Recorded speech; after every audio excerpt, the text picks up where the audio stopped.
Le peu que tu connais, conserve le peu que tu connais. Et va apprendre là où tu peux apprendre. Il y a des endroits par sagesse, retiens pour la vie, c'est une sagesse. Il y a des endroits quand tu arrives, il faut seulement que tu te taises. Parce que celui qui est en train de parler, c'est celui qui a... Celui qui parle devant toi a parlé depuis des années. Devant, je vais le dire autrement pour celui qui était quatrième dans une classe de 4 élèves. Devant certaines personnes, devant certaines bouches, il faut fermer la bouche. Devant certaines bouches, il faut dire je n'ai rien à dire. Parce que cette bouche a beaucoup à t'apprendre. Mais la bizarrerie et l'orgueil, c'est lorsque tu as tellement de prétentions. Et ça, je suis en train d'insister dessus. Parce que les jeunes se cachent derrière au nom du christianisme. Ce n'est pas le christianisme. C'est de l'orgueil. Et l'orgueil, c'est le diable. C'est de l'orgueil. Apprends à t'asseoir, à te taire et à apprendre. Apprends aussi à rester calme, à écouter l'autre. Apprends aussi et reconnais que là où tu veux passer, d'autres sont passés avant toi. Apprends à t'asseoir et écouter celui qui est passé avant toi. C'est de l'orgueil. Et on vient comme ça à l'église. On vient toute la semaine et le dimanche et on repart et rien ne change. Quelle tristesse. Au nom de Jésus, je ne veux pas être le pasteur de ce genre de personnes. Fais ce remarque. Mais moi, j'ai remarqué ça. C'est quelque chose de bizarre. Mais je ne sais pas comment nommer ça. Alors je dis c'est une monstruosité. Vous verrez une primipare vouloir apprendre à une femme de 7 enfants comment élever les enfants. Je suis en train de parler en image et j'espère que quelqu'un me comprend. Vous verrez une personne qui a 2 ans de mariage vouloir conseiller un couple qui a 30 ans. Quelle bizarrerie nous voyons sur la terre. C'est vrai que quelque chose de bon peut sortir même d'un plus petit. Mais attention, pas trop de prétention. Pas trop de prétention. C'est pas parce que l'eau peut aussi jaillir du rocher que tu dois avoir trop de prétention. Celui à qui tu parles, est-ce que tu le connais? Celui à qui tu parles a déjà traversé la vallée de la mort. Toi, tu n'as pas encore traversé, mais tu lui donnes des conseils sur la vallée. Voici l'orgueil, une autre forme d'orgueil. Voilà pourquoi j'en parle. Et on voit ça plein au milieu des jeunes. Trop d'orgueil. Tu viens demander conseil. Et ça, j'ai vu ça plusieurs fois. Quelqu'un vient dans votre bureau et dit j'aimerais vraiment demander conseil, vous savez, pour le ministère et autres. Mais toi, tu n'as pas encore placé un mot. Il est déjà à 400 mots.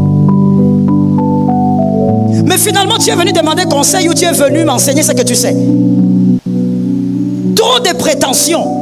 Une forme d'orgueil qu'on dissimule très bien dans le christianisme. Pas trop de prétention, mon frère. Et voici ce que moi je pense. Avec analyse faite, réfléchissez aussi à votre tour. C'est que quand on respecte sa vie et quand on est conscient des problèmes de sa vie, on n'a même pas le temps pour gérer la vie de l'autre. Parce qu'à chaque fois, il y aura toujours des choses que tu devras réglementer, réorganiser par rapport à ta propre vie. Comment tu as le temps pour gérer la vie des autres? Celui qui est focalisé sur les autres, c'est celui qui a une vie désordonnée. Commence d'abord par te concentrer sur ta propre vie. Aime ton prochain comme. Ça veut dire ça commence par toi-même. Aime-toi, mon frère. Avant de regarder, de dire, regardez comment il a géré, regardez comment il a dilapidé. Gère d'abord ta propre vie. Parce que voici ce que j'ai remarqué en lisant. Judas, il ose dire aux disciples, parce que c'est ça l'hypocrite orgueilleux. L'hypocrite orgueilleux pense qu'il est meilleur que tout le monde, mais il ne dit jamais les choses en face. Il dit toujours les choses derrière 2-3 personnes. Judas va dire aux autres, pourquoi le parfum cher comme ça? On gaspille ça, le parfum que Marie de Magdala a mené. Pourquoi on gaspille ça comme ça? On pouvait donner ça aux pauvres. Judas, orgueilleux. Judas, toi tu veux prétendre que tu sais gérer mieux que Jésus. Voici l'orgueil. Et il y a des gens comme ça au milieu de nous. Tu viens régulièrement à l'église, mais tu es Judas. Toi tu te focalises que sur la vie des autres. Tu veux apprendre aux autres comment gérer leur vie alors que ta propre vie est bizarre. Même la Bible l'a dit. Et moi j'ajoute, chaque chose a même son âge.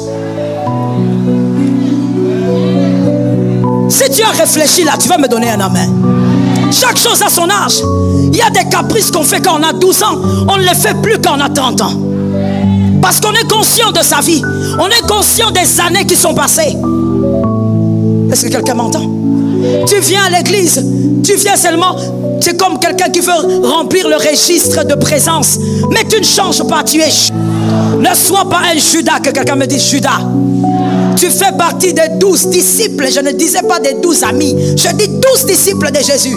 Tu fais partie des 12, mais tu es voleur, hypocrite. Et Judas était même aussi orgueilleux. Vous savez pourquoi je parle de l'orgueil? Commençons d'abord par le vol. Ceux qui lisent la Bible savent que Judas volait à la caisse. C'est lui qui gardait la caisse du groupe et c'est lui qui volait.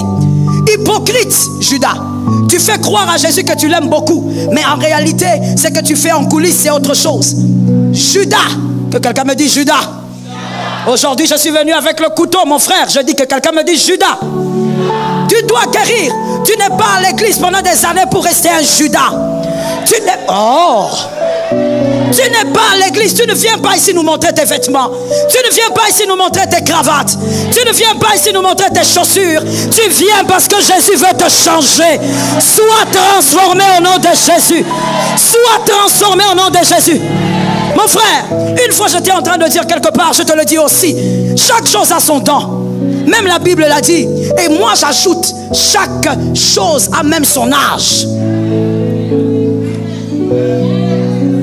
Si tu as réfléchi là, tu vas me donner un amen. Chaque chose a son âge. Il y a des caprices qu'on fait quand on a 12 ans. On ne les fait plus quand on a 30 ans. Parce qu'on est conscient de sa vie. On est conscient des années qui sont passées. Est-ce que quelqu'un m'entend? Tu viens à l'église. Tu viens seulement. C'est comme quelqu'un qui veut remplir le registre de présence. Mais tu ne changes pas. Tu es Judas. Parmi les disciples de Jésus, mais tu es Judas. Et Judas, je disais, il était aussi orgueilleux. Pourquoi je parle de l'orgueil? Parce que voici ce que je remarquais en lisant. Judas, il ose dire aux disciples, parce que c'est ça l'hypocrite orgueilleux. L'hypocrite orgueilleux pense qu'il est meilleur que tout le monde, mais il ne dit jamais les choses en face. Il dit toujours les choses derrière 2-3 personnes. Judas va dire aux autres, pourquoi le parfum cher comme ça? On gaspille ça, le parfum que Marie de Magdala a amené. Pourquoi on gaspille ça comme ça? On pouvait donner ça aux pauvres. Judas, orgueilleux. Judas, toi tu veux prétendre que tu sais gérer mieux que Jésus. Voici l'orgueil. Et il y a des gens comme ça au milieu de nous. Tu viens régulièrement à l'église, mais tu es Judas. Toi tu te focalises que sur la vie des autres. Tu veux apprendre aux autres comment gérer leur vie alors que ta propre vie est bizarre. Je veux que tu me donnes un amen pour toi-même. Parce que quand tu me donnes un amen, ce n'est pas pour le voisin, c'est pour toi.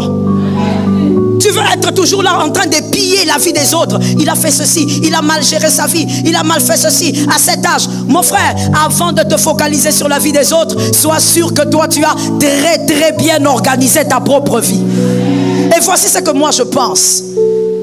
Avec analyse faite, réfléchissez aussi à votre tour. C'est que quand on respecte sa vie et quand on est conscient des problèmes de sa vie, on n'a même pas le temps pour gérer la vie de l'autre.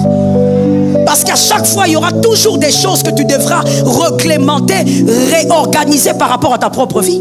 Comment tu as le temps pour gérer la vie des autres? Celui qui est focalisé sur les autres, c'est celui qui a une vie désordonnée. Commence d'abord par te concentrer sur ta propre vie. Aime ton prochain comme. Ça veut dire ça commence par toi-même. Aime-toi, mon frère.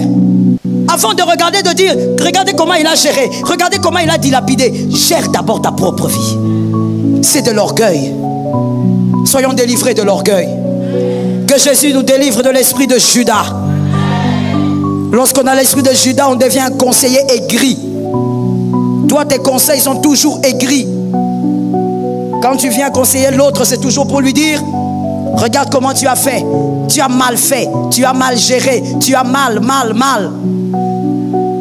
Regarde un peu ta vie a besoin aussi de beaucoup d'aide. Concentre-toi sur ta vie. Commence par gérer ta vie proprement, soigneusement. Et ensuite tu pourras faire des reproches aux autres. Voici aussi une autre monstruosité que j'ai remarquée sur la terre. Je ne sais pas si vous avez aussi fait ce remarque, mais moi j'ai remarqué ça. c'est quelque chose de bizarre. Mais je ne sais pas comment nommer ça. Alors je dis c'est une monstruosité. Vous verrez une primipare vouloir apprendre à une femme de 7 enfants comment élever les enfants. Je suis en train de parler en image et j'espère que quelqu'un me comprend. Vous verrez une personne qui a 2 ans de mariage vouloir conseiller un couple qui a 30 ans. Quelle bizarrerie nous voyons sur la terre. C'est vrai que quelque chose de bon peut sortir même d'un plus petit. Mais attention, pas trop de prétention. Pas trop de prétention. C'est pas parce que l'eau peut aussi jaillir du rocher que tu dois avoir trop de prétentions. Celui à qui tu parles, est-ce que tu le connais? Celui à qui tu parles a déjà traversé la vallée de la mort. Toi, tu n'as pas encore traversé, mais tu lui donnes des conseils sur la vallée. Voici l'orgueil, une autre forme d'orgueil. Voilà pourquoi j'en parle. Et on voit ça plein au milieu des jeunes. Trop d'orgueil. Tu viens demander conseil, et ça, j'ai vu ça plusieurs fois. Quelqu'un vient dans votre bureau et dit j'aimerais vraiment demander conseil, vous savez, pour le ministère et autres. Mais toi, tu n'as pas encore placé un mot, il est déjà à 400 mots. Mais finalement, tu es venu demander conseil ou tu es venu m'enseigner ce que tu sais. Trop de prétentions, une forme d'orgueil qu'on dissimule très bien dans le christianisme. Pas trop de prétentions, mon frère. Le peu que tu connais, conserve le peu que tu connais. Et va apprendre là où tu peux apprendre. Il y a des endroits par sagesse chrétienne pour la vie, c'est une sagesse. Il y a des endroits quand tu arrives, il faut seulement que tu te taises. Parce que celui qui est en train de parler, c'est celui qui a... Celui qui parle devant toi a parlé depuis des années. Devant, je vais le dire autrement pour celui qui était 4e dans une classe de 4 élèves. Devant certaines personnes, devant certaines bouches, il faut fermer la bouche. Devant certaines bouches, il faut dire je n'ai rien à dire. Parce que cette bouche a beaucoup à t'apprendre. Mais la bizarrerie et l'orgueil, c'est lorsque tu as tellement de prétentions. Et ça, je suis en train d'insister dessus. Parce que les jeunes se cachent derrière au nom du christianisme. Ce n'est pas le christianisme. C'est de l'orgueil. Et l'orgueil, c'est le diable. C'est de l'orgueil. Apprends à t'asseoir, à te taire et à apprendre. Apprends aussi à rester calme, à écouter l'autre. Apprends aussi et reconnais que là où tu veux passer, d'autres sont passés avant toi. Apprends à t'asseoir et écouter celui qui est passé avant toi. C'est de l'orgueil. Et on vient comme ça à l'église. On vient toute la semaine et le dimanche et on repart et rien ne change. Quelle tristesse. Au nom de Jésus, je ne veux pas être le pasteur de ce genre de personnes. Sois transformé par la vérité.